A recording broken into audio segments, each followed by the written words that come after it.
guys, nandito ako sa mall ngayon. And sobrang nakakahiya. As in. Wait lang. Ngayon, naghahanap ako ng Watsons dito. Kasi, bigla akong nagkaroon.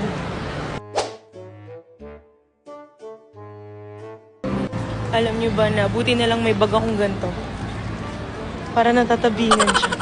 At dito nga naghahanap na ako kung anong bibilin ko. Bumili na rin ako ng disposable undies. Buti na lang talaga may mga ganito dito. Super convenient. Ngayon guys, andito naman ako sa pen shop. Naghahanap ako ng short. Kasi grabe, tinagusan na ako. Grabe, tignan nyo guys. Sobrang nakakaya. Buti ito yung suot ko. Di ko talaga alam kasi as a Picos girly, hindi talaga ako nagkakaroon. So dito nga lumipat na kami ng bench. Dito ako nakahanap ng jogger pants na lang para mas comfy.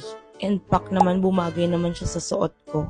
Kaya isa lang ang masasabi ko, effective talaga ang Picos. Kaya kung isa ka ring Picos girly dyan, ilalagay ko lang yan dyan sa yellow basket kung ano yung ginagamit ko. Yun lang, bye!